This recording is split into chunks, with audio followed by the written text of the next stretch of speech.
Stock market है करीनो stock market की मतंग तममनब लेरंबा मयाम अदु ngасigi वीडियो असी येंग कोप ngamrengsi स्टॉक मार्केट हाइदना लेरिबा असी सेबी एनएसडीएल नत्रगा सीएसडीएल मखोइसिंगना सुपरवाइज तौरगा लेबा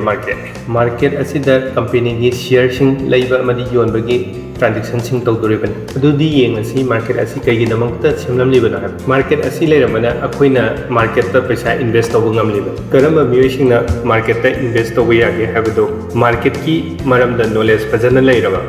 मार्केट ता डू एंड डोंट्स खंगलबा मतमदा पैसा थादबा यागनी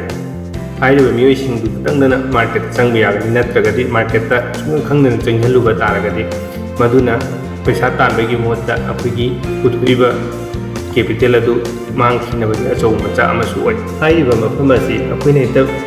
चंगहलुगा पैसा हेक्ता पाइरगा हेक्ता इना खुलद्रा कनागुंबा अमना खले मार्केट असिदा हेक्ता चंगलगा अखोइना पुथुरिबा कैपिटल अदुगी अहिंग अमदा डबल दा हेक्ता पैसा दु साबा याय हैना लौने मधु अरानो कनागुंबा सिंग अमुसु खले लक खरया लेरगा दाव खरयारगा मार्केट शेयर हेक्ता लेसलगा मा नुमितुनिगी हेक्ता पैसा पाइबा अहिंग दुमा करोड़पति ओइगने हैना जु खले मधु अरानो वखनी मार्केट असी गेम्बल नते बिजनेस ने हाइना ट्रीट तौगदबनी मागी नियम नीति फजना नाइने तुंग इन चत्रबदि अखोइना लेजरम कैपिटल अदु खुदक्ता अहिंग अमदा पुलप ओइखिबा हेजे सोइथबा पोट अदुना अखोइना मार्केट चंगे हाइरबदि मार्केट की मरमदा फजना खंगबा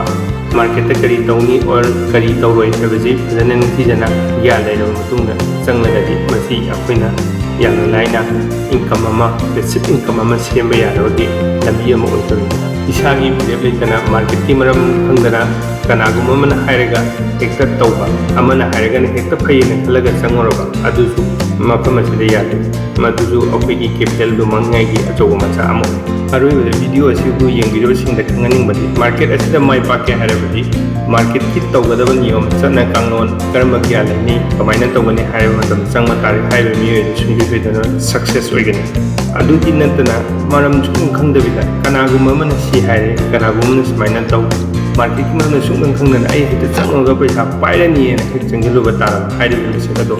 अदुम माइथीदा वीडियो असी येंगिरगा स्टॉक मार्केट की मरमदा करी मखरदि खंगंगन हेना खंगबिनिंगबा लेरगदि मखागी कमेंट बॉक्स असिदा कमेंट पिबिरो आई सोइदना रिप्लाई तौजरगे स्टॉक मार्केट ऑनलाइन क्लास यौनिंगबसिना मखादा पिजरिबा कांटेक्ट नंबर असिदा मंगाल ट्रेडिंग एकेडमी दा कांटेक्ट तौबिरो।